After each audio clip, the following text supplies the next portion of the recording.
Salut, ici Jean-Marie Lapointe, bienvenue à Canal M et vous écoutez l'émission Porte-Parole.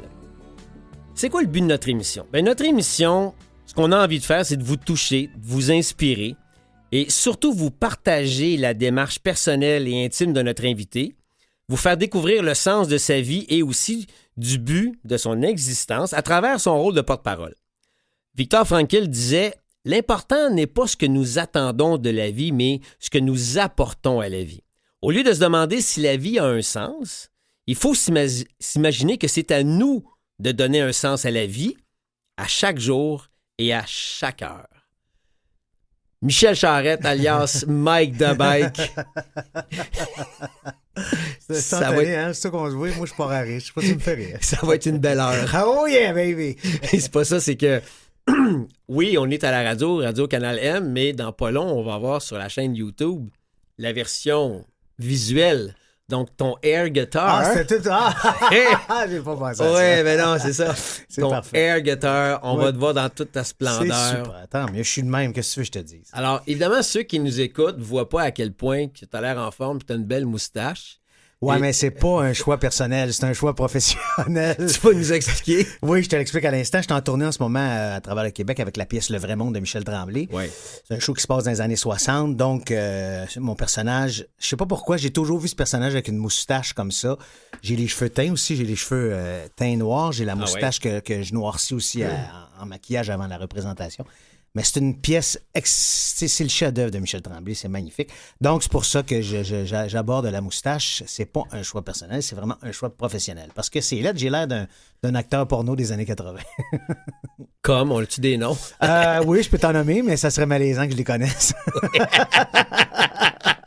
J'ai des images. Ben oui, moi aussi, j'en ai. OK, on va taire les noms.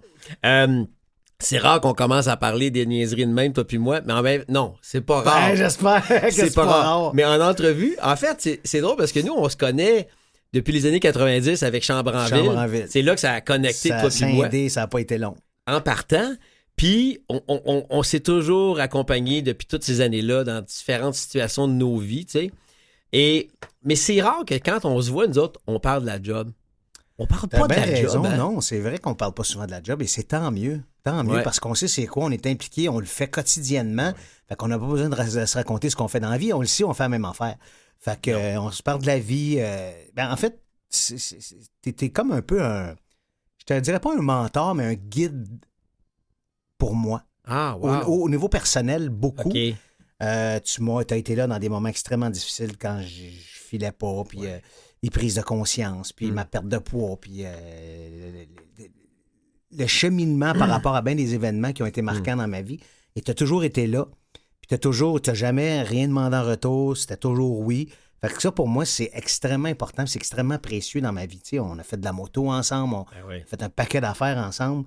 Fait tu me demandes de venir ici aujourd'hui. J'ai même pas hésité une nanoseconde pour dire oui. Tu sais, je sais pas que je me sens redevant par rapport à toi, c'est juste que je suis bien quand tu es là. Puis je passe des bons moments avec toi. Autant au niveau de l'entraînement, tu m'as fait rencontrer des gens importants qui ont changé ma vie, bon, tout ça. Puis des lectures importantes que tu m'as données. Ça fait que pour moi, tu étais vraiment un gars d'exception dans ma vie, là, sincèrement. Ben, écoute, merci pour ce bel hommage que tu me rends de mon vivant. T'as pas attendu que je sois dans une petite boîte. Non, ça me tente pas. Faut pas faire ça quand on est mort. Faut le faire dans notre vivant, je pense. Ben, tout à fait raison. Puis, tu sais, je peux te rendre l'appareil dans le sens que le nombre de fois que je t'ai appelé, puis c'était pas tant pour moi. C'est arrivé une fois, puis je vais y revenir tantôt, mais le nombre de fois que je t'ai demandé, Mike, peux-tu venir remettre des médailles aux défis sportifs, nos petits jeunes handicapés? Peux-tu venir faire telle affaire pour une belle cause? Tu sais, quand ton horaire te le permettait, parce que tu es quand même un comédien en demande, tu disais tout le temps oui. Puis ça, pour moi, c'était pas pour moi directement, mais j'en bénéficiais parce que de voir, tu sais, avec ton personnage de Jean-Loup dans Radio Enfer, ça a marqué une génération de jeunes. Et de voir les petits jeunes au défi triper avec toi, j'étais content. Tu sais, donc, quelque part, moi aussi, je tripais par procuration. Mais quand tu m'appelles pour ces affaires-là, c'est un peu égoïste parce que je pense que ça me fait plus de bien à moi qu'à eux autres. Moi, quand je vais aller au défi sportif à remettre des médailles, je ressors de là, je suis gonflé à bloc, je suis réénergisé. Il y a quelque chose qui se passe avec ces gens-là. Je sais pas c'est quoi, tu le sais plus que moi parce que tu baignes là-dedans quotidiennement puis t'es côtoies souvent, mais sais, c'est comme quand j'étais allé faire du bénévolat à la Maison du Père ou quoi que ce soit, tu ressors de là, puis je suis comme, aïe, aïe, je fais comme, je suis un grand privilégié de un, puis de deux, ils sont tellement affectueux, moi, ce qui me frappe de ces gens-là, c'est qu'ils sont dans le moment présent. Moi, j'ai bien de la misère avec ça. Je suis souvent dans le passé ou dans le futur, mais eux autres, c'est right here, right now. Et j'aspire à arriver à ça. C'est extraordinaire. Puis, tu sais, c'est beau d'y voir, là. Bien, je pense que tu viens de résumer leur grand talent. C'est d'être dans l'instant présent et ils ne le savent même pas. Ah, mais c'est hallucinant. Puis tant mieux qu'ils le sachent pas parce que peut-être que ça briserait la magie. Mais nous autres, on est conscients de ça. Puis moi, je travaille à tous les jours à essayer d'être dans le moment présent. Mais c'est difficile pour moi d'y arriver. Oui, puis tu viens de résumer un peu comment moi, j'ai besoin du défi sportif parce que là, pour les gens qui se demandent c'est quoi le défi sportif, ben c'est l'événement multisport le plus gros au Canada et qui célèbre la différence, la déficience, le handicap, la limitation fonctionnelle. Exactement. Donc, ceux et celles à qui tu fais beaucoup référence, c'est les jeunes du défi sportif qui ont soit une limitation intellectuelle, une déficience intellectuelle, trisomie 21, bref, c'est des gens qui sont dans le moment présent, OK? Et, comme je te dis, on dirait qu'ils sont peut-être même pas conscients qu'ils sont dans le moment présent, mais toi puis moi, pour être dans le moment présent, il faut en faire des cabrioles. Ça prend des pilules, ça prend de la thérapie, ça prend du gym. Ça prend de la boisson, ça prend toutes sortes d'affaires. Un paquet d'affaires exact. Pour qu'on soit dans le moment présent. Et aussi, le plus important, c'est que quand tu dis que ça te booste puis ça te donne une dose, là, mais c'est parce que tu viens de côtoyer des gens plus vrais que nature. Ben, c'est ça, c'est formidable. Puis, tu sais, c'est malheureux, mais on n'en côtoie pas tant que ça, des gens plus vrais que nature. Tu sais, puis, encore une fois, c'est pas de la flagornerie ou c'est pas parce que t'es là, mais t'es comme ça. T'es comme ça. Mais je sais que t'as pris un pip de bout avant d'arriver là. Oui. Je t'ai vu cheminer, je t'ai vu faire tes affaires, tu comprends? Puis ça m'a toujours impressionné, puis c'est bien trippant. Mais tu comprends parce que aussi les gens du défi sportif m'ont contaminé de ça. Ben oui, c'est sûr. T'sais, à force de mariner, et moi j'ai un de mes amis, Jonathan, qui a une trisomie 21, il m'a tellement contaminé de cette qualité-là que des fois, moi aussi, j'ai plus de filtre. Je vais te dire des affaires tout haut, puis après ça, je me dis, tabarnak, je suis pas sûr d'avoir eu raison de dire ça. Mais, tu sais, en même temps, c'est rafraîchissant. Ouais. Les gens aiment les gens pas de filtre. Tout à fait. Puis surtout quand ça vient d'un enfant, mais dans un corps d'adulte. C'est surprenant. C'est ce qui fait la beauté de ces gens-là aussi. Ben oui. Comme tu dis, ils n'ont pas de filtre. Ils disent tout ce qui leur passe par la tête. Puis même si... C'est tellement dit avec une grande naïveté puis une grande bonté que même si des fois ces choses...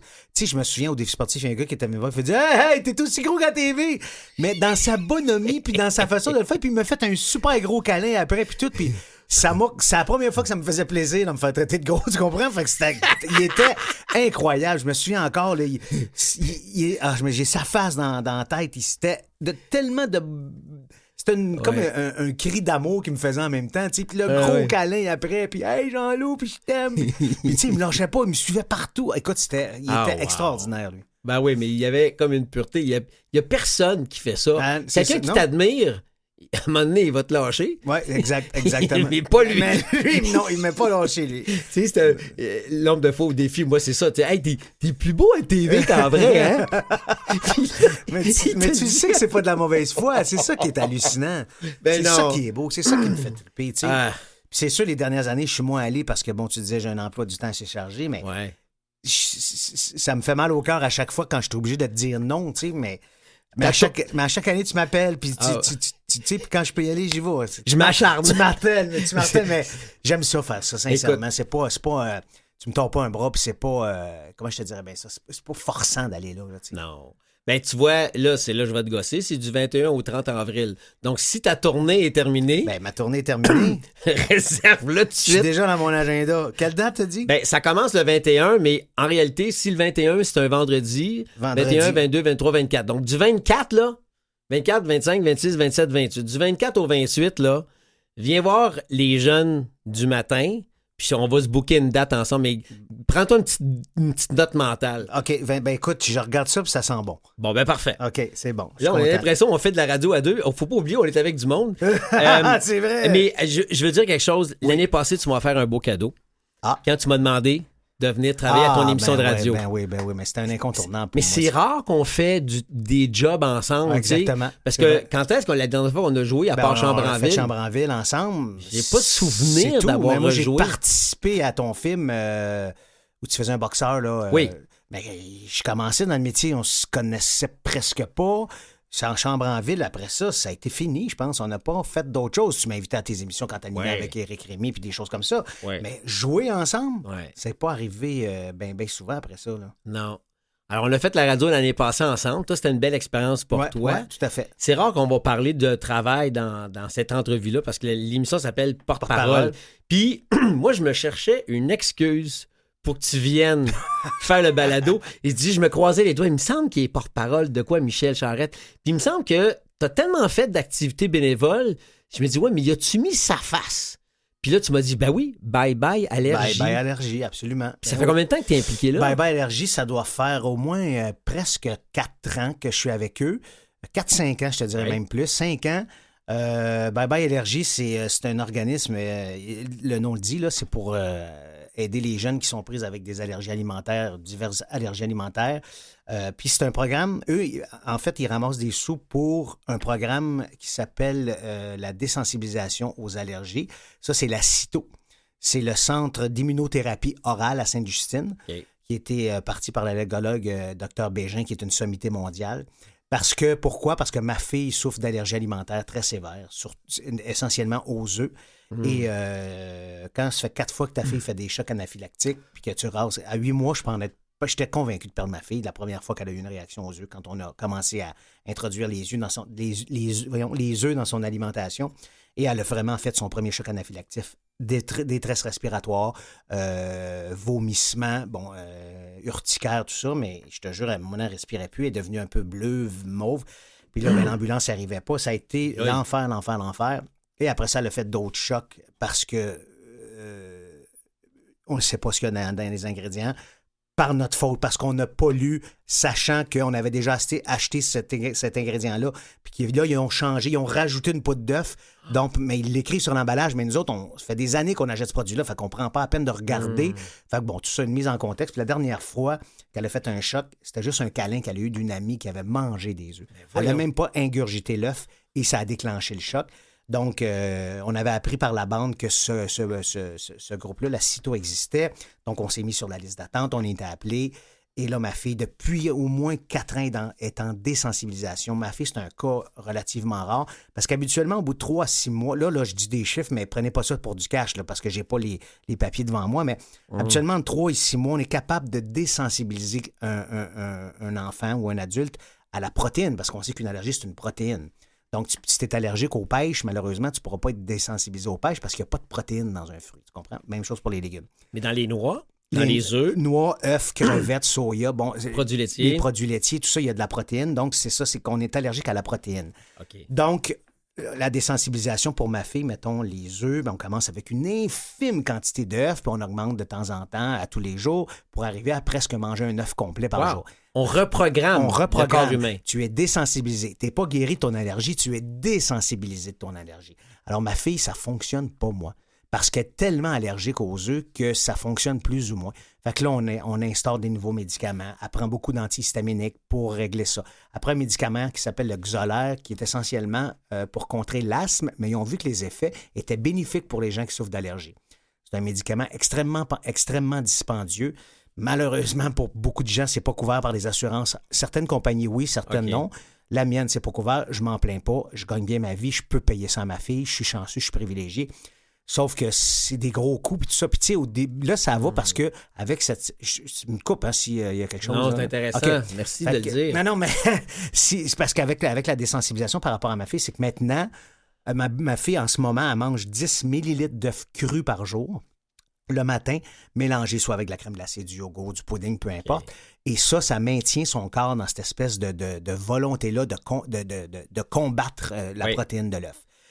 Donc, si elle a pris sa dose, là, après ça, elle peut manger des biscuits qui ont eu des œufs dedans, un gâteau. Mais il faut que l'œuf soit cuit dans d'autres ingrédients. Elle ne pourra jamais manger une omelette, une frittata, un œuf brouillé. C'est trop intense pour elle. Okay. Et à cette heure, on n'a plus peur pour les contaminations croisées. Mettons que je prends une cuillère, je prends dans un buffet, mettons, il y a des œufs brouillés, puis je verse ça dans une assiette, je laisse la cuillère là, puis ma fille, par inadvertance, prend cette cuillère-là, puis se verse des fèves au lard.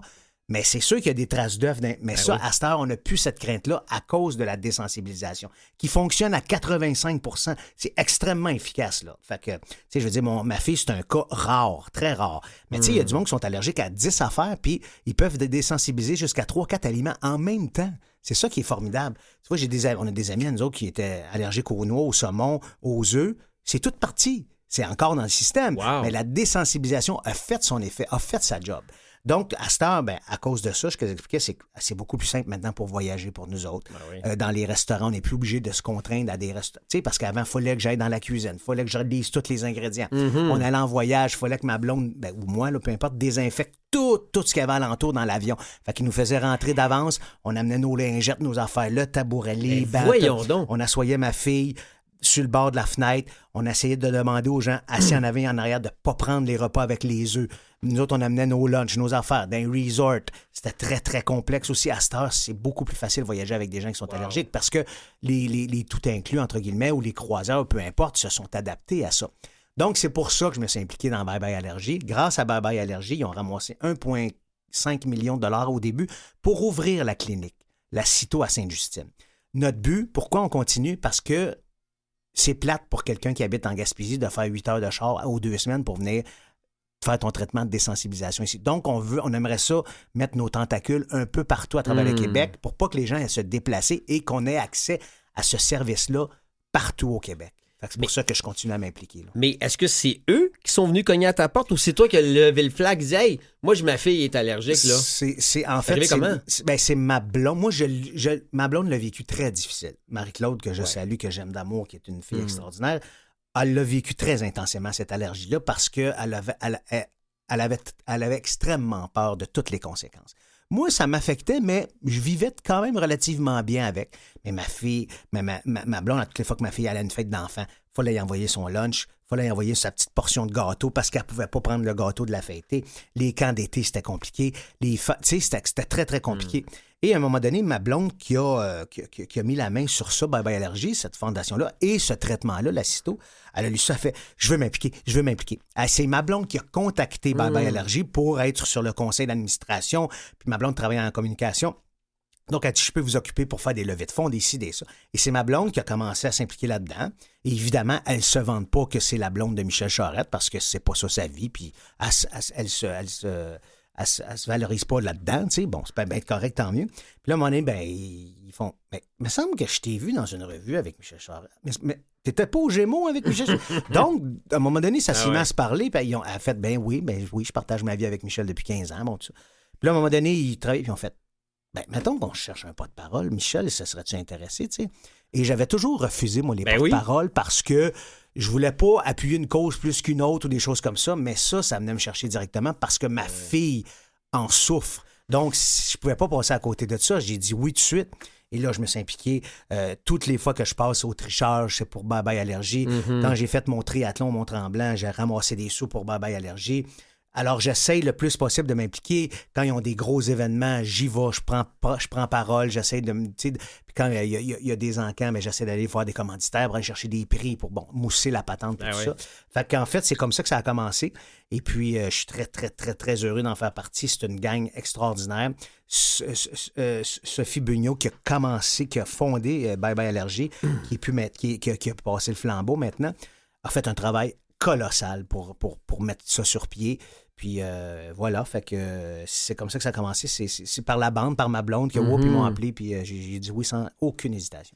Et tu l'as dit tantôt, Michel, tu gagnes bien ta vie avec ta blonde et tout ça. Vous êtes les privilégiés qui pouvaient vous offrir ce médicament-là, surtout si ta compagnie ne le couvre pas. Mais c'est pas tout le monde qui a besoin de ce Xolair-là, je te dis, parce que moi, c'est intense, puis ça aide, mais c'est pas tous les cas qui ont besoin de ce médicament-là. Je veux juste le spécifier. Là. Mais tu fais bien de le préciser, mais par contre, il y a des familles qui n'ont pas accès financièrement à ce médicament-là. Donc, quelque part, ton implication, c'est aussi que tu penses qu'il y a de la souffrance dans la famille. Il n'y a pas juste le manque d'argent quand on a besoin de ce médicament-là, mais le stress que tu as vécu comme père. Tu as failli perdre ta fille, Marie-Claude aussi. Ouais. Donc, quelque part, t'es porte-parole pour les enfants, mais aussi pour les parents qui vivent aussi l'enfer. J'essaye, en tout cas. Tu sais, si ça peut faire résonner, si ce message-là peut résonner dans les oreilles de certaines instances ou quoi que ce soit, tu sais, oui, je suis conscient que c'est un médicament d'exception puis tout ça, mais comme tu dis, il y en a qui n'ont besoin. Puis des fois, là, tu sais, c'est peut-être fort ce que je dis, mais des fois, c'est une question de vie ou de mort, littéralement. Ouais. Tu sais, je veux dire, regarde, il y a une petite fille, là, il y a peut-être 1 an, qui est décédée d'une allergie aux œufs qui avait une 15aine d'années parce que, malheureusement, l'épipène n'était pas à proximité ou quoi que ce soit. Fait que c'est important aussi de sensibiliser les gens par rapport à ça. Moi, j'ai même du monde dans ma famille très proche qui sont pas exposés aux problématiques d'allergie alimentaire. Fait que des fois, je vais chez eux et ils font « Oh, on a acheté un gâteau, là, puis y a-tu des œufs dedans? » Mais c'est pas grave, elle n'en mangera pas. Excuse-moi. Si ton fils en mange, il va jouer avec ma fille en bas, puis il se fait un câlin ou quoi que ce soit, ça peut avoir une conséquence grave. Fait que dis-moi pas que c'est pas grave, c'est grave. Fait qu'il faut jamais prendre les allergies alimentaires à la légère, au contraire. Et j'ai du monde dans mon entourage qui se sont informés par rapport à ça. Même si eux autres étaient propres, parce qu'ils disent, quand je vais vous inviter à souper, je vais être sûr de mon affaire. Fait que c'est-tu correct? Ou ils m'appellent, je suis à l'épicerie, c'est-tu correct? Je lis les ingrédients et ça peut contenir des traces d'œufs. J'ai dit en ce moment c'est correct. Ou contient des traces d'œufs. Ça aussi, ça va. Mais s'il contient des œufs, là, je peux pas. Parfait, merci. Puis c'est niaiseux des fois dans des. Tu sais, quand Lauriane était à la garderie, les gens à la garderie, les bouts de papier, Mireille qui était là avec Daniel à l'époque, ils ont été extraordinaires. Ma fille, c'était la seule enfant qui avait une allergie alimentaire dans la garderie. Ils ont tous changé le menu en conséquence par rapport à elle. Wow. Il y avait même des crayons de cire où c'était écrit « peut contenir des traces d'œufs ou de coquilles ou quoi que ce soit ». Ils ont tous changé les crayons de cire. Ils ont fait « on ne veut pas prendre de chance ». Vous nous faites confiance, vous amenez votre fille ici, mais nous autres, on va s'arranger pour qu'elle soit dans un safe space, mettons. Ils ont été extraordinaires. Puis c'est pas tout le monde qui aurait fait ça. Tu vois, je t'en parle, j'ai la chair de poule. Wow. Ils ont été vraiment extraordinaires. Fait que quand j'allais porter ma fille à la garderie, j'avais aucune inquiétude parce que je savais que Mireille et Daniel étaient conscients du problème, tu comprends? Même les gâteaux de fête qu'elle faisait. Écoute, la recette de gâteau de Mireille, c'est encore ça qu'on fait aujourd'hui quand c'est la fête de Lauriane. Puis même mes neveux nièces demandent cette recette-là parce que le gâteau, il est hallucinant, tu sais. Il n'y a pas d'œuf dedans, fait que c'était parfait, tu sais.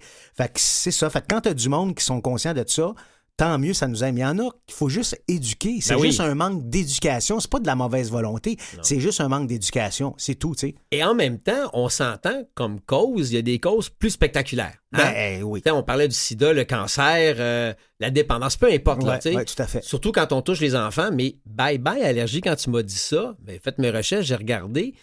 C'est que c'est comme banal. On est tellement capable de manger un paquet d'affaires, mais ça, c'est pas juste un caprice, c'est pas juste parce que ça va la gratter un peu, ça va y piquer. Non. Elle peut mourir, là. Oui, tout à fait. Parce que toi, tu l'as vu, là, il était minuit moins une, là. Il a été minuit moins une au moins 2 fois. Il y a une fois qu'elle est revenue du parc, puis là, elle filait pas, puis là, elle régurgitait, puis là, ma blonde commençait à être une neige. Non, elle digère mal. Demande, tu veux pas que ça soit ça, tu sais. Puis là, on a fait, OK, là, ça marche pas. Fait que là, j'ai donné l'épipène dans la cuisse, évidemment, toujours sur le côté de la cuisse. C'est là que ça a réagi le plus vite.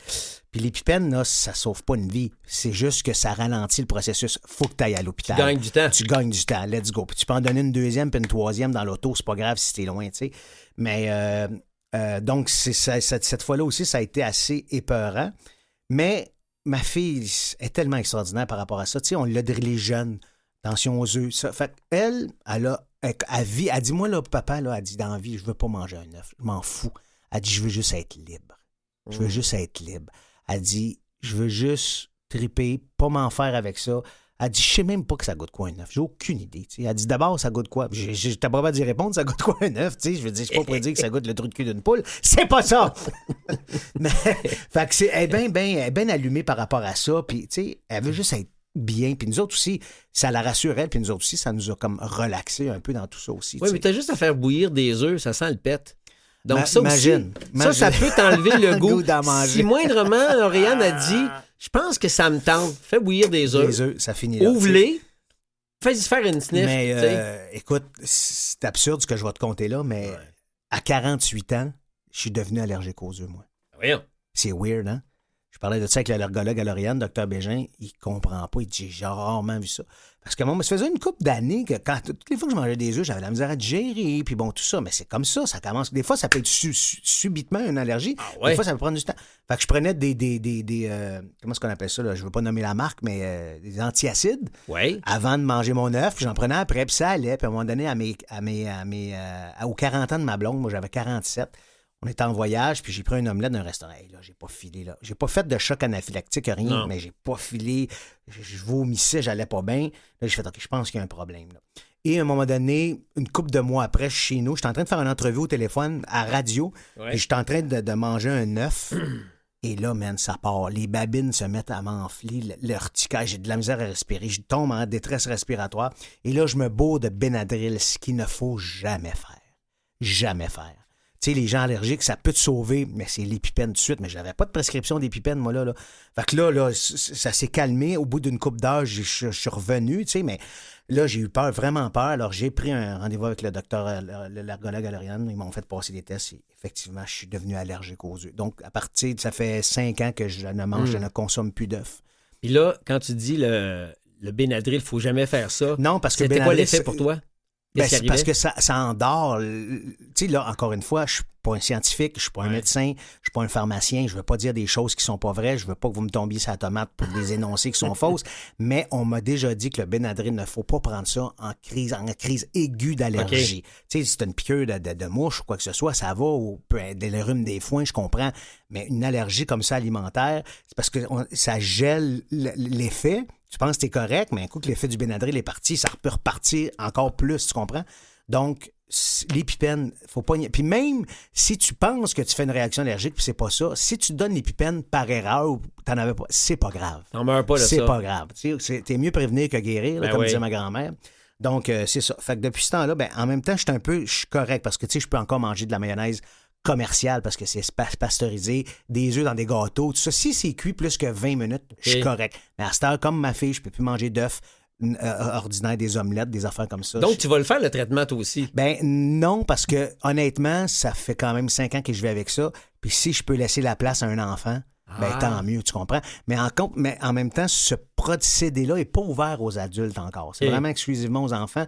Peut-être qu'en clinique privée, ça se peut plus de ça, mais je suis pas assez craintif où j'ai... Tu sais, je n'ai mangé pendant 48 ans des œufs. Je sais que ça goûte, fait que je peux m'en passer, puis c'est correct. Là, tu te gères. Moi, c'est ça, je me gère. T'sais. Donc, c'est de l'hérédité inversée. Ça a l'air à ça, c'est weird dans tabarouette, mais tu sais, ça n'a aucun rapport, il paraît. Ça n'a rien à voir.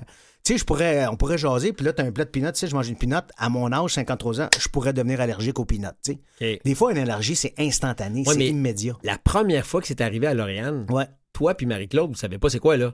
On n'a aucune idée, nous autres, là. Mais quand ça a commencé à monter, là, puis en flèche, les symptômes, là, t'as pas d'épipène. Pourquoi t'aurais d'épipène chez vous? Ben, c'est ça, exactement. C'est une prescription, une épipène. J'ai rien. J'ai pas de Benadryl, j'ai rien.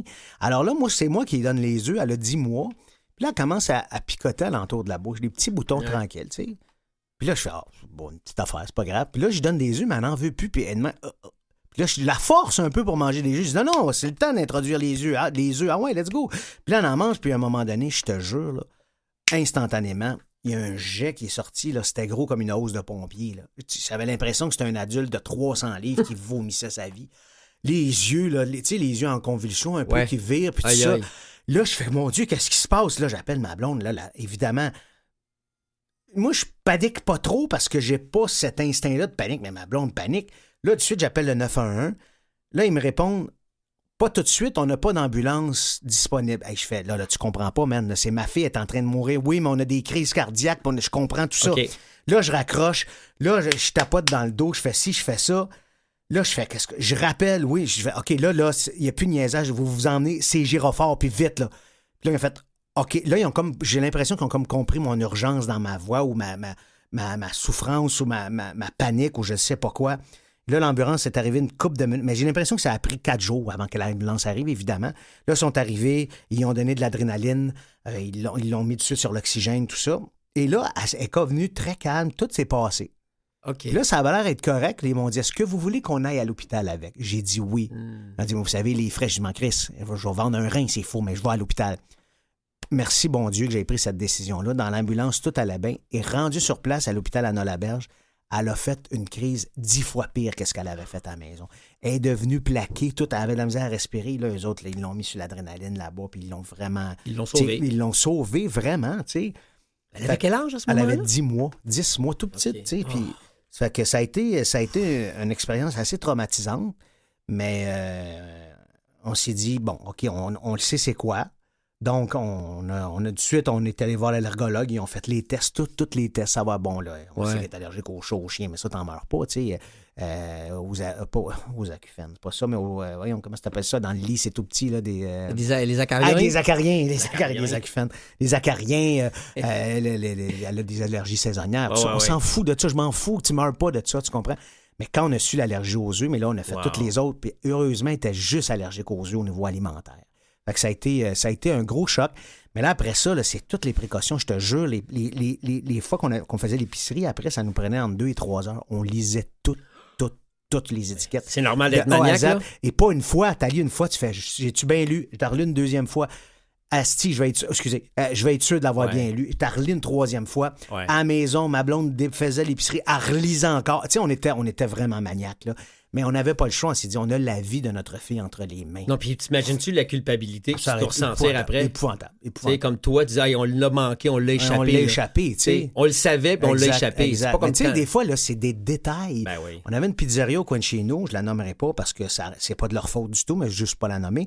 Habituellement, on commandait toujours une sorte de pizza pour Lauriane, grandeur small. Pas de trouble jamais. Ce soir-là, je dis, j'ai le goût de manger cette pizza-là avec elle, fait qu'on va en prendre une médium. Fouille-moi pourquoi la grosseur de pâte qu'il prenait pour faire la médium avait des œufs dedans et non pas celle qui faisait la small.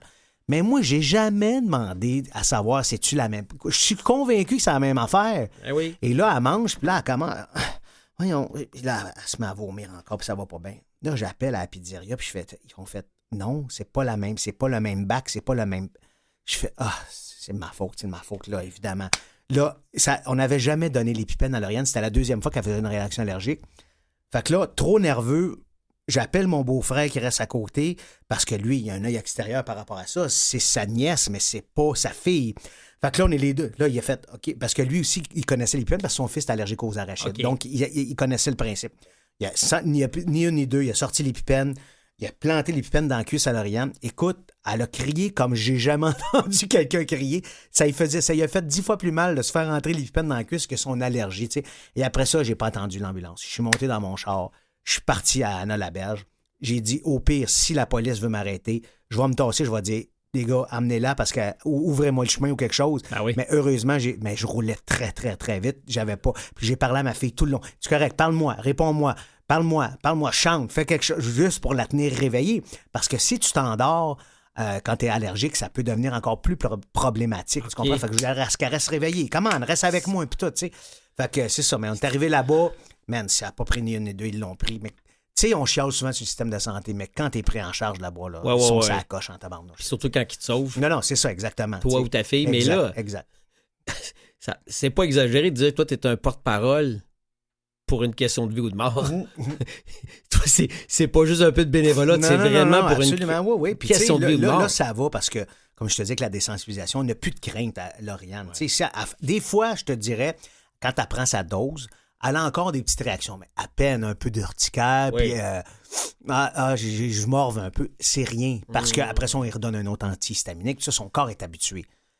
Mais des gens qui n'ont jamais fait face à ça, tu sais, quand mon gars, il est né, là, j'ai fait, es-tu allergique aux œufs?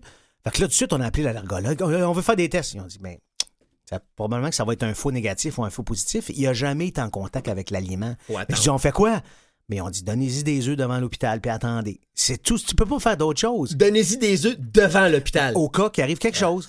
C'est ce qu'on a fait. Elliot est allergique à rien, les fruits, rien. Ils ont quel âge maintenant? Là, Lauriane, elle a 13 ans, puis Elliot, il a 9 ans. Non. Ouais. Puis lui, il n'a aucune allergie. Aucune allergie, absolument rien, tu sais. Ouais. Je mais tu sais, en même temps, là, je compte la vie de ma fille, là. Ouais. C'est rien. On a des amis à nous autres, là, ils ont 2 enfants. Il y en a un qui est allergique à 9 aliments, l'autre est allergique à 11 aliments, et c'est pas les mêmes. OK? Fait qu'eux autres, ils ont une table où les 2 parents mangent, il y a une table où un enfant mange, et il y a une table où l'autre enfant mange. Donc, ils ont 3 frigidaires? Ils ont 3 frigidaires, ils ont tout en... C'est l'enfer. C'est l'enfer. Hey, je suis Eux autres- content qu'on parle de Bye Bye Allergie. Ben non, mais moi aussi, écoute, c'est une tribune extraordinaire que tu m'offres là. C'est formidable, là, tu sais. Puis, tu sais, Wow. surprenez-vous pas si, mettons, vous donnez des fonds à Bye Bye Allergie, ça passe par Sainte-Justine parce que maintenant, Bye Bye Allergie est associé directement à Sainte-Justine. Fait que, tu sais, c'est pas une société distincte ou une organisme distinct, c'est vraiment de conjoint avec l'hôpital Sainte-Justine, là. Wow. Ouf. Non, C'était soufflant, cette Ah, allergie-là. non, man, mais que c'est soufflant. Mais tu sais, ça me fait du bien d'en parler, mais tu sais, j'en parle moins parce que, bon, on est moins impliqué, puis Ben ouais. pas on est moins impliqué, mais dans le sens que c'est moins problématique pour Lauriane, puis tout ça. Mais comme je te dis, il y a encore des gens pour qui c'est difficile, tu sais, puis il y a des gens aussi qui savent même pas que ça existe, la cysto. Fait que quand j'en parle comme ça, ils font « Ah, ça existe! » Puis là, ça me fait plaisir d'envoyer des liens. Tu sais, le programme de la cysto, évidemment, il y a énormément de demandes. Ça se peut que tu t'aboutisses à la liste d'attente, puis bon, des choses comme ça.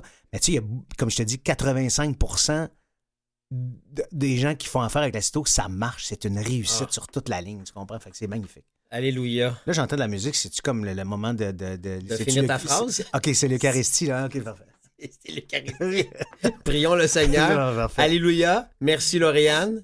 Elle est toujours avec nous, est en santé, une belle ado de 13 ans Yes. qui veut rien savoir des œufs. Ah, j'espère.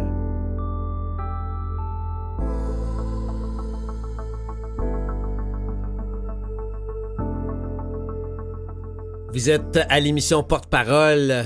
Ici Jean-Marie Lapointe sur les ondes de Canal M avec mon chum Michel Charette, porte-parole de Bye Bye Allergie. On espère un jour Bye Bye pour vrai, hein? Ah, juste bye-bye allergie, mais comme tu dis, juste, ça n'existera plus, mais malheureusement, non, parce que, tu sais, souvenons-nous quand on était petits, nous autres, là, s'il y avait quelqu'un d'allergique aux peanuts dans ma classe, c'était rare, mais à cette heure, là, c'est plein. C'est dû à quoi? Je le sais pas. Je suis pas scientifique, je peux pas rien dire, mais tu sais, maintenant, les allergies, tu peux être allergique à plein d'affaires. J'ai une amie à moi qui est allergique aux agrumes, aux tomates, au poulet, à la viande rouge. C'est infernal, infernal. On peut manger de la luzerne. Elle mange de la luzerne, mais tu sais, elle se fait ses lunchs tout le temps, elle peut pas aller au restaurant. Si, mettons, elle veut boire une bière, mais évidemment, elle apporte sa bière, elle dit aux gens de la place, pouvez-vous mettre un thème dessus, je peux pas prendre la chance d'ouvrir une capsule. Ben non. Tu sais, on ne sait pas ce qui peut arriver. Puis, tu sais, des fois, c'est une petite trace de rien qui peut déclencher l'allergie. Tu sais, c'était pas obligé d'en prendre une grande quantité pour que l'allergie soit détectée. Ben non, effectivement. Ouais. Michel, l'émission Porte-Parole, la première portion, tu viens de le faire. On parle de ton engagement et tout ça. On l'a dérapé parce qu'on est capable d'être niaiseux, professionnel, toi et moi. Mais la deuxième portion, c'est toi qui es maître des questions. Ah, OK. Oui, alors, il y a dans ce chapeau, d'ailleurs, c'est le chapeau du défi sportif Ben oui, Altergo. Altergo. La belle petite tuque. Il y a plein de questions de mon cru. OK. Et là, tu les piges et tu Je les pige, lis à voix puis haute. je lis ça à voix haute. Puis c'est le fun quand tu y réponds. OK. Alors, quel est le plus grand accomplissement de ta vie? Ben écoute, c'est un cliché, mais je m'en fous. C'est mes enfants, bien évidemment, ma famille. C'est quelque chose qui... je pensais pas d'aimer... je veux bien m'exprimer, mais je pensais pas d'aimer ça autant.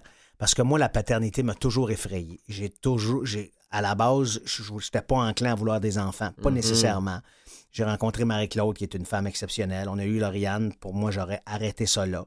Elle m'a dit, écoute, fais pas juste penser à toi dans cette histoire-là. Pense à moi, pense à Lauriane. J'ai fait OK, mais je suis pas sûr, mais tout ça. Et là, j'ai eu mon Elliot. Puis là, ben, je suis comblé. Tu sais, cet accomplissement-là au niveau famille, c'est ça. Au niveau personnel, c'est évidemment ma santé, d'avoir repris ma santé en main, d'avoir fait un triathlon. C'est quelque chose que je pensais jamais d'accomplir dans ma vie et ça a changé ma vie parce que j'ai non seulement changé mes habitudes alimentaires, mais j'ai changé mes habitudes de vie aussi. Ouais. Tu sais. J'avais essayé tous les régimes du monde. Ah. Tu sais, tu m'as accompagné là-dedans, Ouais. tu m'as fait rencontrer du monde, mais à un moment donné, il y a eu un déclic dans ma tête. Ça a été mes enfants, ça a été mon gars. J'étais dans le salon, je voyais mon gars jouer dehors, il avait 4 ans, j'étais essoufflé juste à le regarder, j'ai fait, ça n'a pas de bon sens. Quand il va avoir 7, 8, 10 ans, puis il va vouloir que j'aille jouer dehors avec lui, alors que je ne pourrais pas suivre. Je me serais jamais pardonné. Fait qu'à un moment donné, j'ai fait, OK, c'est assez, j'y vais. Mon plus grand accomplissement professionnel, ben, je pense que c'est l'ensemble de ma carrière. Je suis vraiment content. J'ai commencé un petit peu plus tard que toi, mais c'est vraiment sur Chambre-en-Ville où j'ai comme, entre guillemets, décollé que mes enfants ont décollé. Ça fait 30 ans que je fais ça. J'ai jamais manqué de travail. Je suis un grand privilégié. Puis, tu sais, dans ce métier-là, c'est pas de commencer qui est tough, c'est de durer. Puis, tu sais, aujourd'hui, on est quoi, là? On est peu importe la date, mais on est encore là, tous les deux. Oui. T'sais. Fait que ça, c'est merveilleux là, pour ça. Puis pas juste ça, c'est que dans ta carrière, tu touches au drame comme à l'humour. Tu fais les deux. Oui, absolument. Puis maintenant, je veux dire, je suis chanceux parce que je déteste ce mot-là, mais je dis pareil, mais entre guillemets, j'ai une petite notoriété. Donc, quand je vais présenter des projets, quand moi j'ai envie de travailler sur quelque chose, les gens m'écoutent davantage, puis ça, c'est trippant. Fait que, à ce âge, je travaille sur mes affaires. Je vais faire un one-man show, c'est moi. Je suis en train de développer une série avec Comédia chez Bell, c'est mon idée. On m'a proposé quelque chose récemment pour faire une grosse affaire avec mon ami François Chénier. On travaille là-dessus. Tu manques pas de job pour les 5 prochaines années, toi, là? Non, je suis un grand privilégié. Tu sais, le matin, je me lève à 5 heures pour aller travailler. Là. Oui, je suis fatigué. Oui, des fois, je resterai chez nous, mais je chiale pas parce que je me dis, il y en a 500 qui veulent ma job. Puis tu refais-tu la radio cet été? Je refais de la radio cet été avec ma belle amie Jessica Barker. Ça, c'est dans les plans, c'est sûr.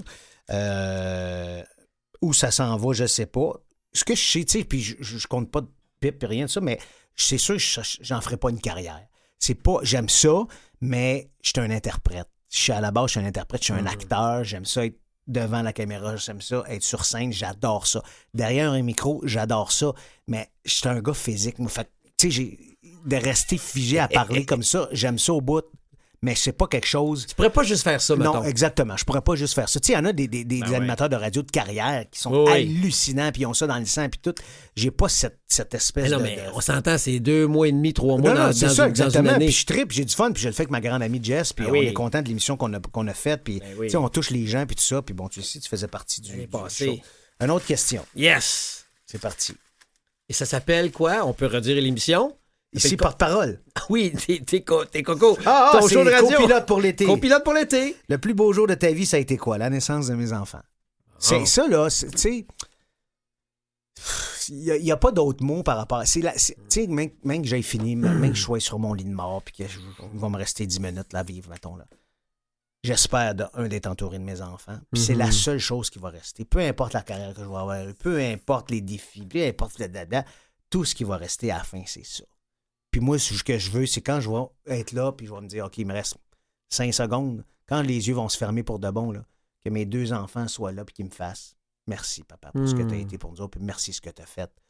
Tu n'as pas été parfait, tu as fait plein d'erreurs, mais on est encore là avec toi, puis tu vas nous manquer. Fait que pour moi, ça, c'est la naissance des 2, ça a été exceptionnel.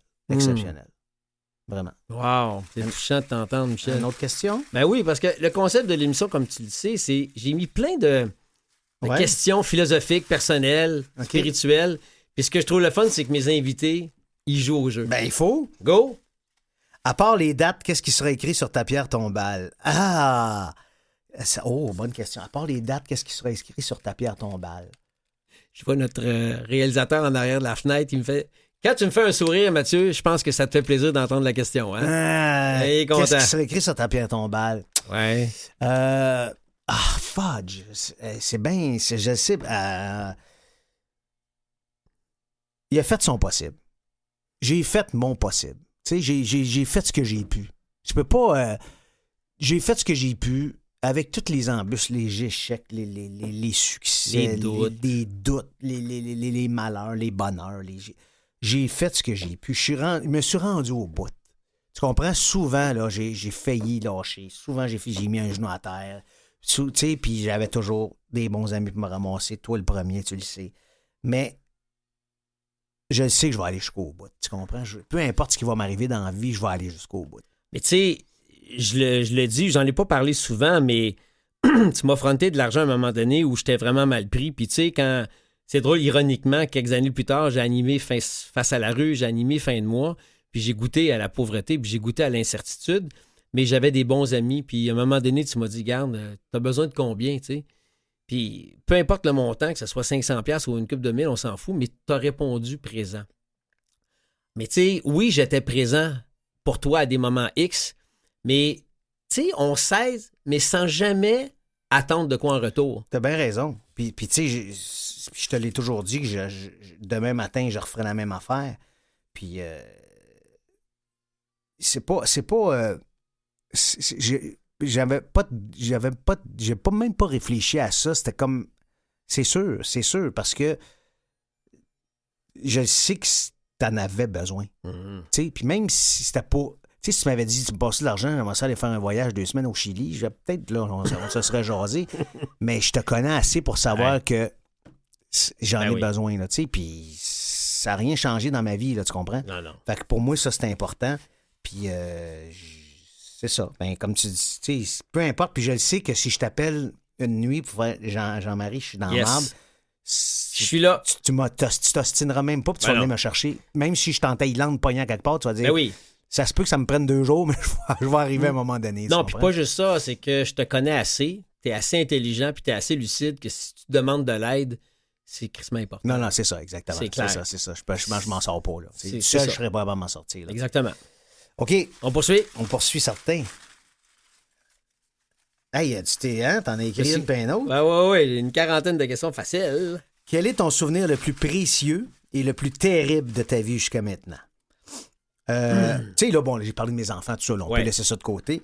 Mon souvenir le plus précieux, sincèrement, là, je pense que c'est quand j'ai été accepté au Conservatoire d'art dramatique de Montréal. Ah ouais?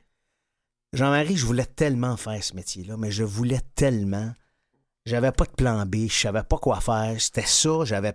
En fait, 2 moments. Il y a quand on m'a dit que j'étais accepté au Conservatoire, mais quand j'avais fait mes auditions pour l'École nationale de théâtre, j'étais chez nous, je vivais encore chez mes parents, téléphone sonne, je réponds, et c'est René Richard-Cyr qui m'appelle pour me dire « Bravo, on t'accepte au stage et je vais travailler avec toi. » Écoute, j'étais fiberglass, ça, Flyber, en tout cas, ça, j'y croyais pas, parce que moi, TQ, je me vois, tu sais, j'étais un petit gros, j'avais pas confiance en moi, j'avais confiance en moi, j'avais pas d'estime de moi, je pensais pas que j'avais le talent pour faire ça, puis c'est mon mentor, Henri Chassé, qui m'a ouvert la voie, qui a changé ma vie, qui m'a dit oui, puis c'est lui qui m'a coaché pour rentrer dans les écoles, puis tout, fait que je pensais pas que j'avais cette chance-là. Puis quand ça s'est arrivé, ça a été, je te jure, ça a été le plus gros stress que j'ai vécu dans ma vie parce que je voulais tellement rentrer à l'école. Puis quand j'ai été accepté, j'ai fait je vais peut-être pouvoir faire ce métier-là dans ma vie, ce que j'ai toujours rêvé, tu comprends? Puis le plus terrible de ma vie jusqu'à maintenant, c'est sûr que la première fois que Lauriane a fait son choc anaphylactique, j'ai pas trouvé ça drôle. Mais moi-même, sans rentrer dans les détails, j'ai été malade à un moment donné. J'ai failli mourir de quelque chose. Il y a 17 ans à peu près. Puis ça aussi, ça m'a shaké. C'est pas été quelque chose de le fun à vivre. Mais ma fille, je te dirais ma fille, quand ma fille a été malade, là, j'ai pas trouvé ça drôle. Là. Vraiment pas. Pire qu'un problème de santé personnelle. Oh, Chris, oui, je donnerais ma vie pour mes enfants, là, sans aucune hésitation. Puis j'ai le même discours. Tu sais, mettons là, que je dis n'importe quoi, là, mais j'ai 2 personnes à sauver, il y a ma blonde, mes 2 enfants. C'est sûr que je vais sauver mes enfants, tu comprends? Puis ma blonde, on a le même discours. Mes enfants vont passer avant, tu comprends? Même si ma blonde, c'est la femme de ma vie, puis je l'aime plus que tout au monde. L'amour d'un enfant, c'est inconditionnel, ça se mesure pas. Puis des fois, je me souviens pas qui m'avait dit ça, qui m'avait déjà dit, si on aimait nos amoureux comme on aime nos enfants, il n'y aurait pas de divorce à la terre, puis tout irait bien, tu comprends? Mais bon, c'est ça. C'est conditionnel. Exactement. Les enfants, nos parents, nos enfants. C'est fou, c'est malade, hein? Ouais. C'est malade mental, comment cet amour-là vient nous chercher, tu sais. C'est spécial parce que, comme tu disais, t'étais pas sûr de vouloir des enfants plus jeunes, toi, là. Ben moi, c'était pas d'implant, là. C'était pas d'implant du tout d'avoir des enfants, là. T'es fait surprendre au jeu, hein? Je me suis fait surprendre au jeu en tabarouette, tu sais. Puis j'ai eu tard quand même, tu sais. J'ai quand même eu Lauriane à 39 ans, puis Elliot à 44 ans, là. Ouais. Fait que c'est un peu tard pour avoir des enfants, mais je le regrette pas, puis je suis heureux, puis tu sais, j'ai vu évoluer, puis tout ça, puis tu sais, au lieu de traîner des arénas à 30 ans, je traîne des arénas à 53 ans, les suivants, à ringuette pour hockey, par ouais, donc bing bang. OK. Si tu pouvais changer une chose dans la façon dont tu as été éduqué, ce serait quoi? Eh boy, t'as-tu une demi-heure? Moi, je viens d'une famille aisée financièrement. Je suis je pense que tu peux dire ça aussi. Toi aussi, un bout de temps de ta vie, ça a bien été. Il y a eu des bouts de confo, là. Oui, c'est ça. Et moi aussi, relativement tout le temps, j'ai eu des bouts de confo. Mon père vient d'un milieu très, très pauvre, mais il s'est toujours dit qu'il voulait réussir dans la vie. Puis je pense qu'il a réussi dans la vie. Il n'a peut-être pas réussi sa vie, mais il a réussi dans la vie. Je pense que j'aurais aimé ça, que mon père soit plus patient avec moi, que mon père soit plus résilient, que mon père soit plus compréhensif, qu'on ait plus de discussions. J'ai été élevé à la dure, j'ai été élevé dans un milieu anxiogène, j'ai été élevé par quelqu'un qui manipulait les autres. Mon père était un manipulateur, il était très, très, très, très violent psychologiquement. Pas physiquement. J'ai jamais été battu sur quoi que ce soit. Rien de ça pantoute. Là, c'est pas ça que je parle. Puis mon père vient d'une famille où lui a été battu. Puis ça. Il a fait un gros step par rapport à ce qu'il a fait. Mais c'est juste que il voulait qu'on soit bon dans tout. Mon père était extrêmement exigeant envers lui-même. Il voulait être tellement exigeant envers nous autres aussi. Peu importe en quoi. À l'école, dans les sports, les amis, l'éducation, les cours de claquettes, les cours de scie, les cours d'équitation. Il fallait toujours qu'on soit les tops, performer. Ça a été pesant pour moi. Ouais. Mon frère était beaucoup plus docile, entre guillemets, parce que mon frère était une bolle à l'école. Mais moi, c'était pas ça, là. Moi, je voulais triper, puis je voulais défoncer des murs, puis j'avais un goût de sortir avec mes chums, puis tout, mais ça marchait pas, là. Mon père était très, très, très sévère avec nous autres. Fait que j'ai toujours eu peur de mon père.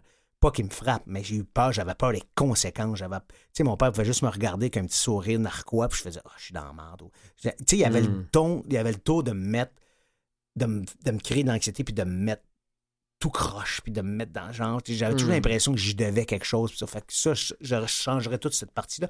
Mais en même temps, peut-être que je ne serais pas le gars que je suis aujourd'hui. Tu sais, j'ai développé beaucoup mon sens de l'humour pour défendre ces affaires-là, puis tu sais... Désamorcer les affaires, puis tout ça, tu sais. Mais nommant ça, je comprends un peu plus d'où tu viens, mais ton père, à un moment donné, comme il est décédé, ça fait un petit bout. Oui, ça fait 11 ans. 11 ans. Est-ce que tu penses qu'il est parti en paix? Est-ce que toi, t'es parti? Je me suis organisé pour qu'il parte en paix, parce que j'étais tout seul avec lui quand il est mort dans mes bras. J'étais tout seul avec lui aux soins palliatifs, puis là, je voyais qu'il souffrait, puis il en arrachait, puis tout. Puis je suis sûr qu'il a attendu que ma mère et mon frère soient plus là, parce que d'un ado, mon frère habitait aux États-Unis depuis des années. Fait qu'il est venu ici quand j'ai dit là, ça achève, là, fait que viens donc. Fait qu'il est venu ici une couple de jours. Puis là, la dernière nuit, j'ai dormi avec mon père aux soins palliatifs avec mon frère. Puis le lendemain, mon frère dit je vais aller chercher ma mère. Ma mère était restée à la maison. Puis mon frère, puis pendant qu'il est parti, j'étais avec mon père. Puis on parlait pas parce qu'il était plus capable. Il avait bien de la misère, il souffrait. Puis, bon, ça. Puis à un moment donné, j'ai jamais eu de discussion avec mon père. J'ai jamais été capable de le confronter ou quoi que ce soit. Il me terrorisait, tu comprends? Il aurait pas compris, puis tu sais, c'est une vieille mentalité, puis tout ça. Puis à un moment donné, il me regardait, puis il me serrait la main, puis je sentais qu'il avait besoin de quelque chose. Puis j'ai fait, regarde, je réglerai mes problèmes avec quelqu'un après, puis je vais tout faire ça, mais... Puis j'ai juste dit dans l'oreille, père, je t'en veux pas pour rien. 5 secondes après, il est mort. Dans mes bras. Fait que j'ai dit, c'est-tu ça qui l'a comme libéré de quelque chose ou quoi que ce soit? Parce que ma mère m'avait dit, elle me dit, ton père, il m'a dit, je le sais que Michel m'en veut beaucoup. Je le sais qu'il me reproche bien des affaires, mais il me l'a jamais dit à moi, mais il l'a dit à ma mère.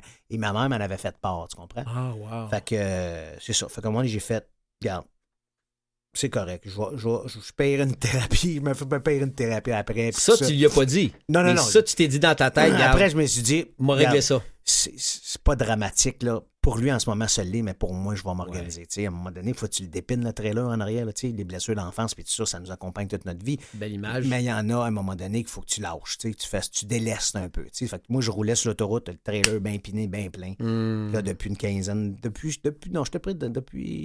une quinzaine d'années, là, je délaisse. Là, mon trailer, il est encore là, mais je peux remettre du stock dedans, mais c'est du beau, là, tu sais. Mais ce qui contribue à te sentir léger, au propre comme au figuré, c'est d'avoir réglé ça in extremis avec ton père. Absolument.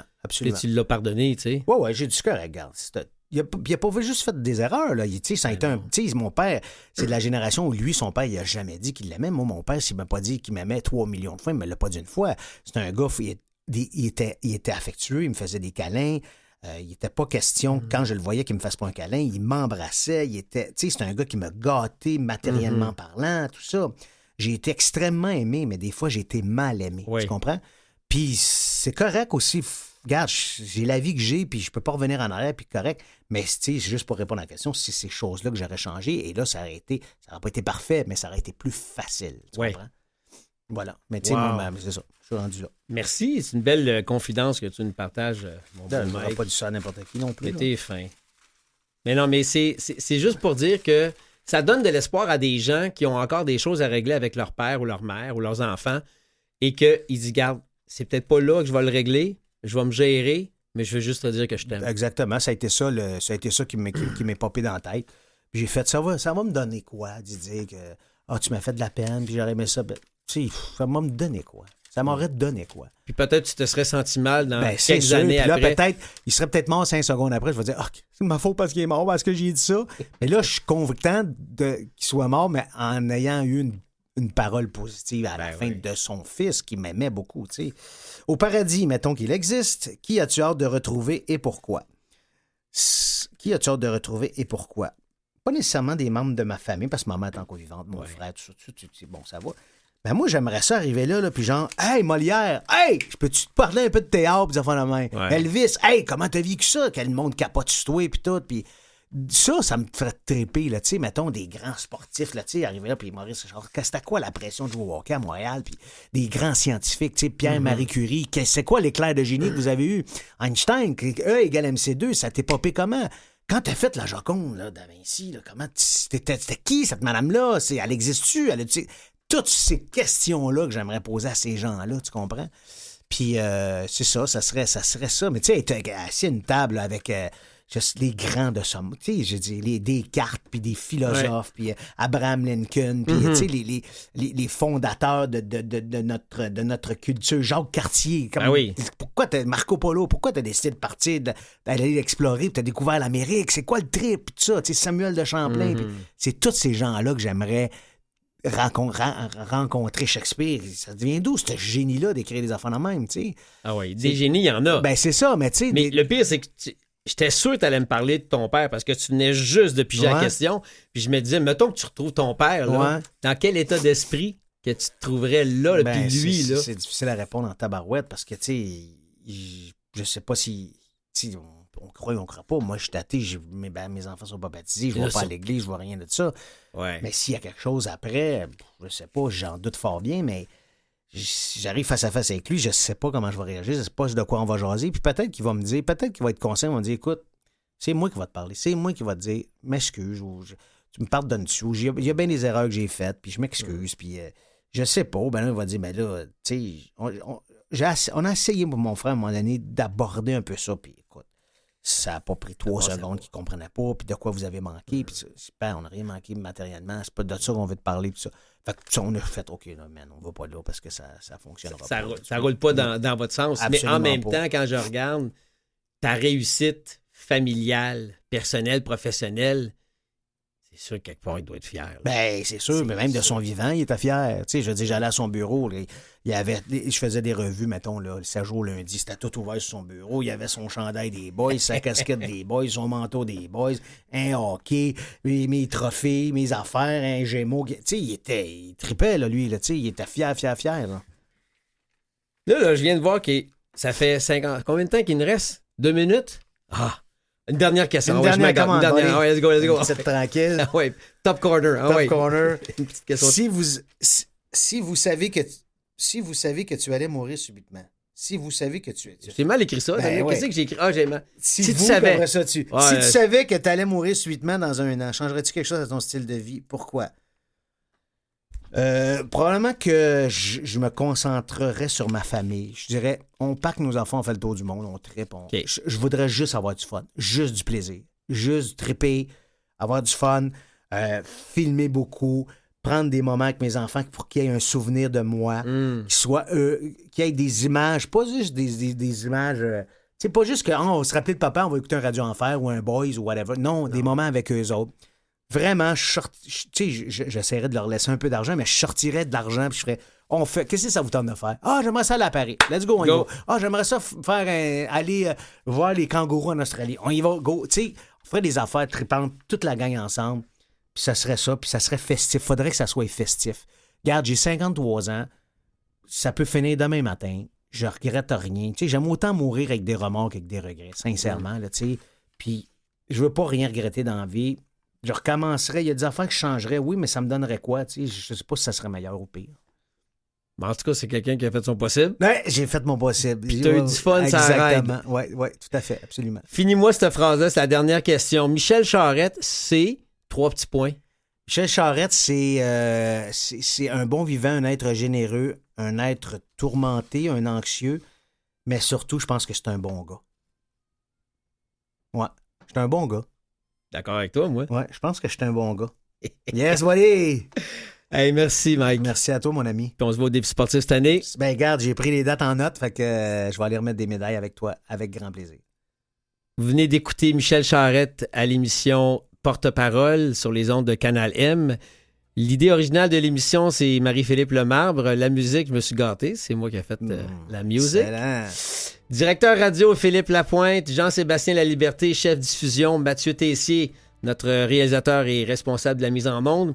Gerly Ormelet, qui est la boss des réseaux sociaux. Ici Jean-Marie Lapointe. Merci d'avoir été avec nous pour l'émission Porte-parole. Puis je vous dis à très bientôt.